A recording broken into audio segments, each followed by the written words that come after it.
Good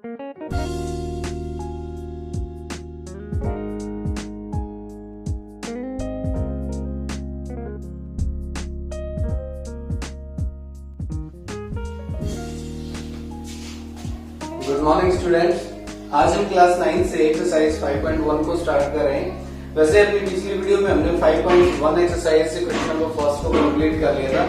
तो यहाँ पे क्वेश्चन नंबर सेकंड की स्टेटमेंट लिखी हुई है, give definition of each of the following term. यहाँ पे जो टर्म्स लिखी हुई है हमने इनकी डेफिनेशन लिखनी है और इसके साथ ही हमें ये भी बताना है कि इन डेफिनेशंस को डिफाइन करने के लिए क्या आपको कुछ अदर टर्म्स को भी डिफाइन करना पड़ेगा। अगर वो अदर टर्म्स जो डिफाइन करनी है वो कौन कौन सी हैं वो भी हमें बतानी है। तो देखिए हम फर्स्ट करते हैं पैरेलल लाइंस। तो देखिए आप सबको पता होना चाहिए कि पैरेलल लाइंस वो लाइन होती है जिनके बीच की डिस्टेंस जो रहती है वो हमेशा कांस्टेंट रहती है। टू द लाइंस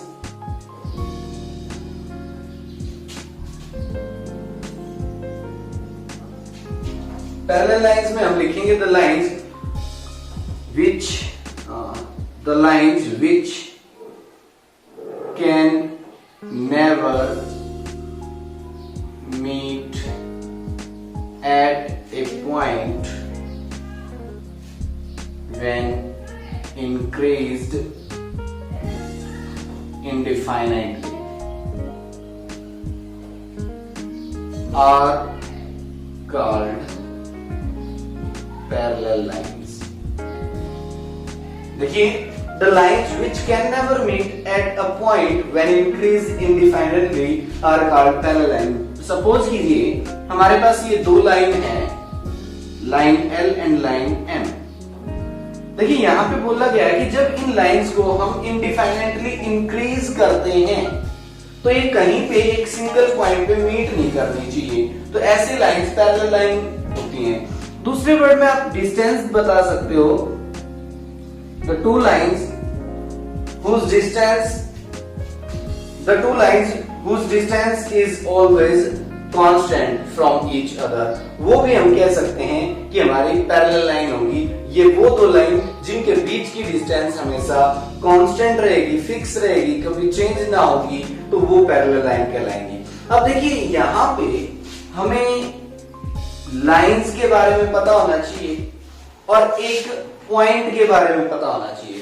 तो अदर टर्म्स जो आएंगी, अदर टर्म्स टू डिफाइन, इस डेफिनेशन को पढ़ने के लिए जो हमें अदर टर्म्स है उसमें एक तो पॉइंट का पता होना चाहिए कि what is a point and, और फिर ये लाइन का भी पता होना चाहिए कि लाइन क्या होती है। क्योंकि यहाँ पे बताया गया कि वो लाइन जो किसी एक पॉइंट पे ना मिले, तो हमें ये पता होना चाहिए कि लाइन क्या होती है और ये भी पता होना चाहिए कि पॉइंट क्या होता है जहां पे वो नहीं मिलती है। तो इसलिए ये दो अदर टर्म्स हमें डिफाइन करने की जरूरत है। तो पॉइंट और लाइन की जो डेफिनेशन है वो हमारे यूक्लिड्स की स्टार्टिंग में जो डेफिनेशन दी गई थी वहां पे है, a point is that which has nothing, या फिर which has neither length nor breadth, यानी कि पॉइंट की कोई लेंथ नहीं होता, नथिंग को हम रिप्रेजेंट कर सकते हैं। लाइन जो होती है, लाइन जो है ये एक लेंथ होती है विद नो ब्रेड्थ, जिसकी कोई ब्रेड्थ नहीं होती है।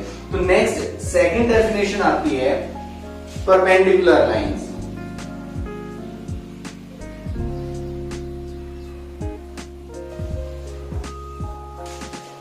परपेंडिकुलर लाइन वो लाइन होती हैं जो एक दूसरे पे 90 डिग्री के एंगल से फ्रेंड करती हैं।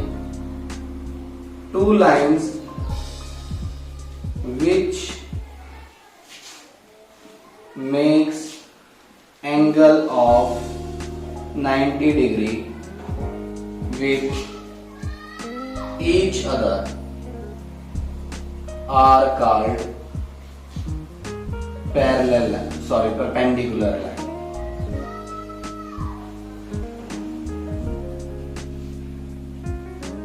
यानी कि वो दो लाइन जो एक दूसरे पे 90 डिग्री का एंगल बनाती हैं। जैसे ये दो लाइन हैं, यहाँ पे 90 डिग्री का एंगल हम सपोज कर सकते हैं, तो 90 डिग्री का एंगल बनाने वाली ये दोनों लाइन एक दूसरे के परपेंडिकुलर लाइन कहलाती हैं।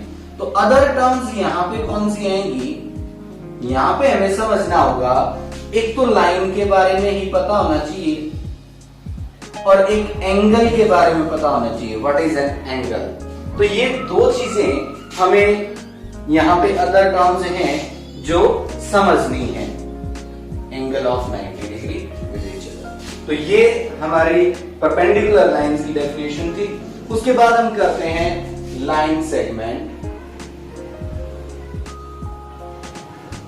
जो लाइन सेगमेंट है ये पार्ट ऑफ अ लाइन है, a part of a line which has a fixed length is called line segment। किसी लाइन का एक ऐसा पार्ट जिसकी लेंथ को फिक्स कर दिया जाए, उसके दो टर्मिनेटिंग और एक स्टार्टिंग और एक टर्मिनेटिंग पॉइंट बना दिया जाए, यानी कि जैसे ये एक स्ट्रेट लाइन है और इसके ये दो पार्ट बना दिए जाए ए बी और इसकी लेंथ कर दी जाए 10 पॉइंट समथिंग या 10 सेंटीमीटर, तो ये क्या कहलाएगा, एक हमारा लाइन सेगमेंट होगा। अगर इसको इंडिफाइनेटली इंक्रीज किया गया दोनों साइड में तो ये एक लाइन रहेगी, लेकिन अगर उसकी लेंथ को फिक्स कर दिया गया है, दो टर्मिनेटिंग पॉइंट दे दिए गए हैं, तो वो एक लाइन सेगमेंट हो जाएगा। नेक्स्ट आता है रेडियस ऑफ सर्कल। अब ये उससे पहले यहां पे भी आपको अदर टर्म्स जो हैं वो लाइन के बारे में और लेंथ के बारे में आपको बताना पड़ेगा। Other terms to define that are line and length. Next आता है रेडियस। देखिए अगर आप सपोज करते हैं ये हमारा सर्कल है और ये इस सर्कल का सेंटर है, तो रेडियस होता है यहां से यहां तक की distance.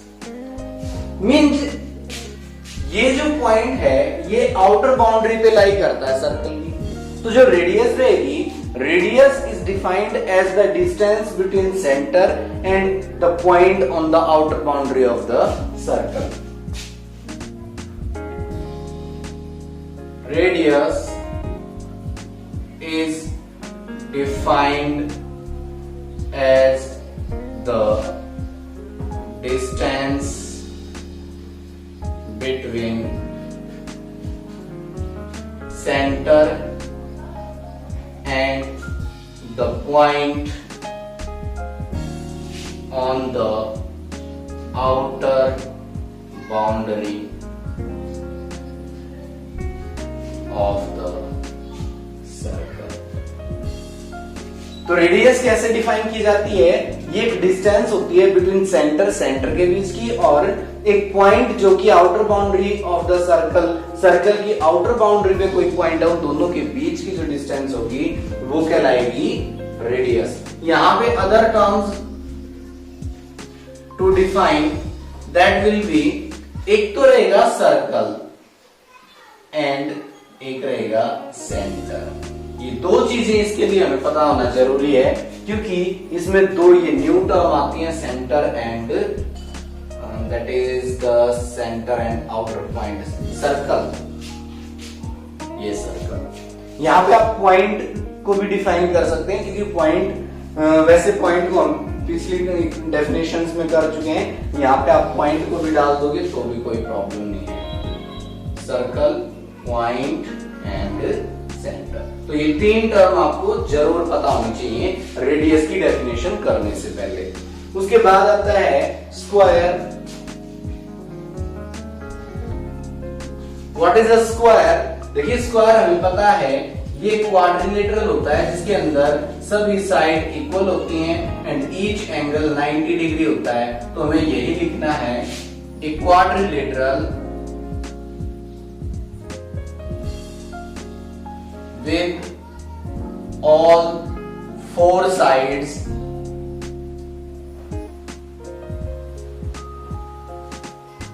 equal and each angle 90 degree is called square. तो यहां पे आपको जो अदर टर्म्स डिफाइन करने में पड़ेंगी वो अदर टर्म्स होंगी, एक तो क्वाड्रिलेटरल, नेक्स्ट आप सपोज कर सकते हैं एंगल। ये टर्म्स आपको पता होना जरूरी है स्क्वायर की डेफिनेशन करने से पहले।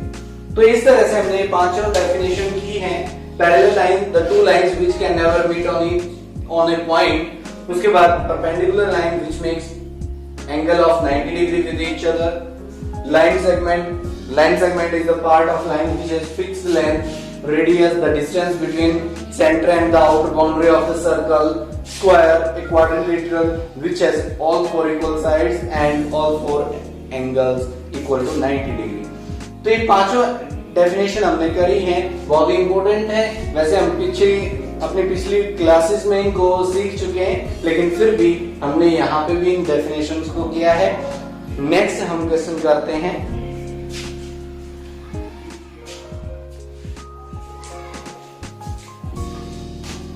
क्वेश्चन नंबर 3 में consider the two postulates given below. यहाँ पे दो पोस्टुलेट दे रखे हैं, हमने इनको एक बार पढ़ना है।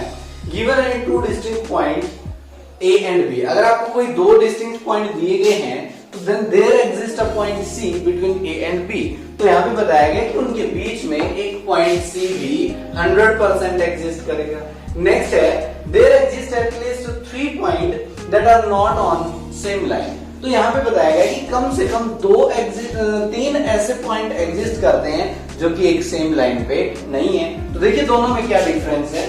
फर्स्ट बताता है कि आपको ए और बी पॉइंट दिए गए हैं, तो इसने बोला है कि इन दोनों के बीच में एक सी पॉइंट भी लाई करेगा जो कि इन्हीं की सेम लाइन पे होगा।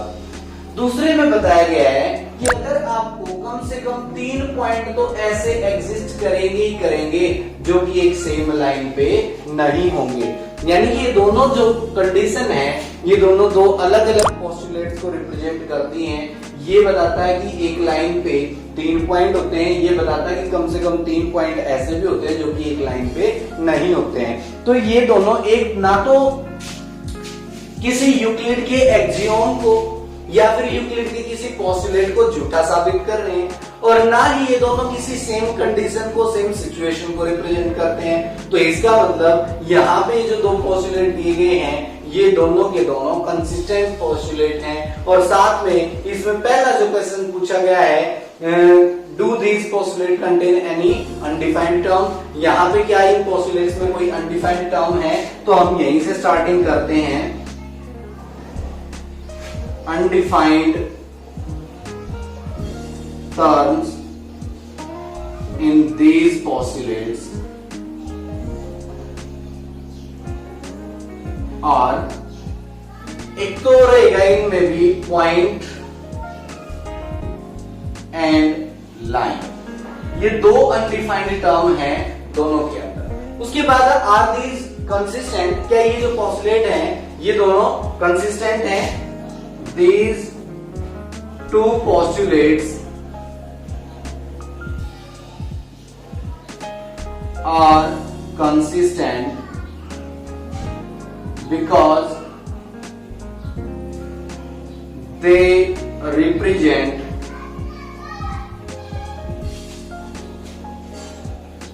two different situations, and also they do not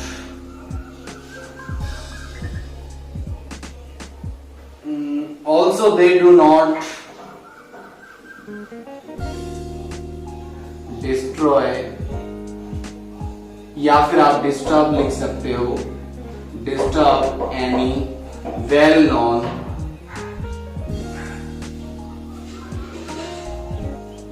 Euclid axiom और पोस्टुलेट। डिस्टर्ब की बजाय आप अपोज भी लिख सकते हो, they do not oppose any well known Euclid axiom और पोस्टुलेट। ये दोनों कंसिस्टेंट हैं क्योंकि ये दोनों टू डिफरेंट सिचुएशन को रिप्रेजेंट करते हैं जो कि अलग अलग हैं। और साथ में ये यूक्लिड का जो एक्सियोम और पोस्टुलेट यूक्लिड ने दिए थे उनमें से किसी भी पोस्टुलेट को अपोज नहीं करते हैं, तो उसको झूठा साबित नहीं करते हैं, तो इसलिए ये कंसिस्टेंट है। अब यहाँ पे बोला है do they follow from Euclid's postulate, क्या ये यूक्लिड के पोस्टुलेट से फॉलो होते हैं? तो देखिए यूक्लिड के 5 पोस्टुलेट थे, उन 5 पोस्टुलेट्स में से कोई भी यहां से डिराइव नहीं होता है या फिर उनके बाद की सिचुएशन इनसे बिलोंग नहीं करती है या इनका मीनिंग उनसे रिलेटेड नहीं है। लेकिन यूक्लिड का एक एक्सियोम आया था कि कोई भी अगर आपको 2 पॉइंट दिए गए हैं तो उन दोनों पॉइंट से केवल और केवल एक लाइन पास कर सकती है। उस पोस्टुलेट से मिलता जुलता ये पोस्टुलेट है और उसी तरह से ये भी लगभग उसी से मिलता जुलता है, तो उस पोस्टुलेट नहीं है, वो एक्सियोम है, तो उस एक्सियोम को ये दोनों फॉलो करते हैं। तो हम यहां पे लिखेंगे these postulates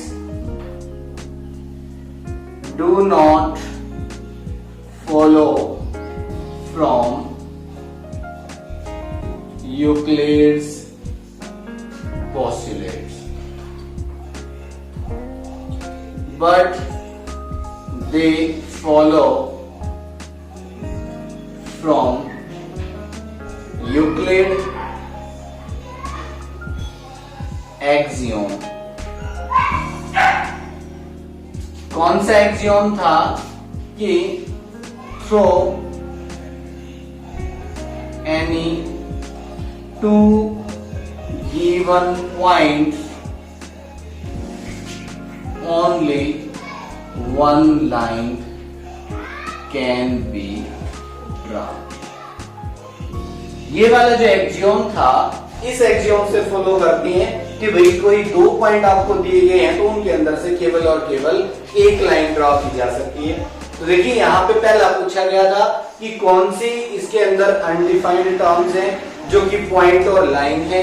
उसके बाद पूछा गया कि ये दोनों पोस्टुलेट कंसिस्टेंट हैं। हमने बताया कि दोनों पोस्टुलेट कंसिस्टेंट है क्योंकि ये दो डिफरेंट सिचुएशन को रिप्रेजेंट करते हैं और साथ में जो यूक्लिड का वेल नोन एक्सियोम्स और पोस्टुलेट्स थे ये उनमें से किसी को भी अपोज नहीं करते हैं। साथ में इन्होंने पूछा था do they follow from Euclid's postulate, क्या वो यूक्लिड के पोस्टुलेट से फॉलो होते हैं? वो भी फॉल्स है, ये यूक्लिड के पोस्टुलेट से फॉलो नहीं होते हैं बल्कि ये एक्सियोम से फॉलो होते हैं। एक्सियोम कौन सा है कि अगर आपको कोई 2 पॉइंट दिए गए हैं तो उन दोनों पॉइंट से आप केवल एक लाइन ड्रॉ कर सकते हैं। तो ये हमारा क्वेश्चन था, क्वेश्चन नंबर 3। बाकी हम नेक्स्ट वीडियो में करेंगे। Thank you.